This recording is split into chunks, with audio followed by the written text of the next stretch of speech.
আমরা এখন মধ্যযুগে নাই, আমরা আধুনিক যুগে।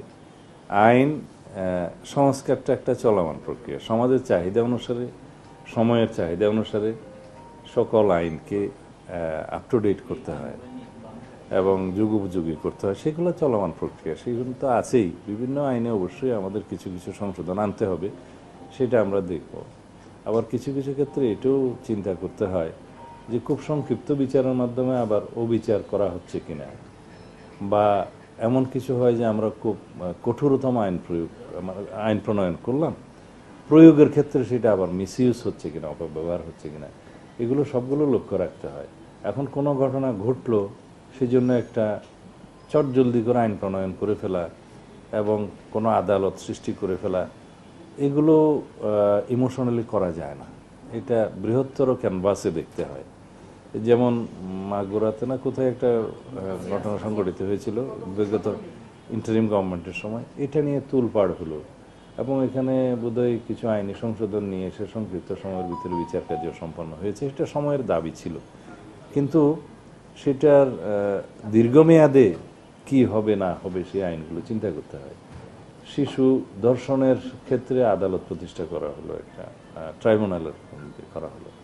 দেখা গেল সেই একই এখতিয়ার নারী ও শিশু আদালতে দেওয়ার মতো বিধান করা যায়, আদালতের সংখ্যা বৃদ্ধি না করেও। কারণ এখানে রেভিনিউ এক্সপেন্ডিচারের বিষয় আছে, আদালত সেট আপের করার বিষয় আছে, জনবলের বিষয় আছে। তখন দেখা যাবে যে 64 ডিস্ট্রিক্টে আদালত আমরা করলাম, ট্রাইব্যুনাল করলাম, দেখা যাবে মামলার সংখ্যা কোথাও 2টা, কোথাও 10টা, কোথাও নাই। এগুলো সব বিবেচনায় নিয়ে যেভাবে মানে জননিরাপত্তা নিশ্চিত করা এবং বিচার নিশ্চিত করা সম্ভব, সেভাবে এগুলো আবার করা যায়। কিন্তু ওই সাময়িক সময়ের জন্য জনগণের যে ক্ষোভ, সেটাকে মেটানোর জন্য যদি আমরা সব বিষয়ে দ্রুততম আইন প্রণয়ন করি বা আদালত সৃষ্টি করি, সেই বিষয়টা আমার মনে হয় সকল ক্ষেত্রে সঠিক নয়। আজকে পুলিশ ডিপার্টমেন্ট থেকে যে কাগজটা দিয়েছে, তাতে আমি 164-এর যে ভাষাটা দেখেছি, 164 স্টেটমেন্টে, তাতে করে মূল আসামি, তার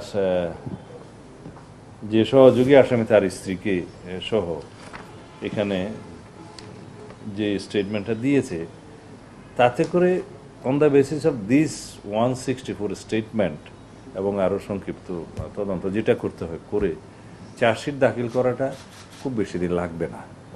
তো সেই ক্ষেত্রে আদালতের কিছু প্রসিজিওর আছে, আসামি পক্ষের আইনি অধিকার আছে, তারা আদালতে হয়তো তার আইনজীবী সময় নেবে, এগুলো সব কিছু বিবেচনায় নিতে হবে।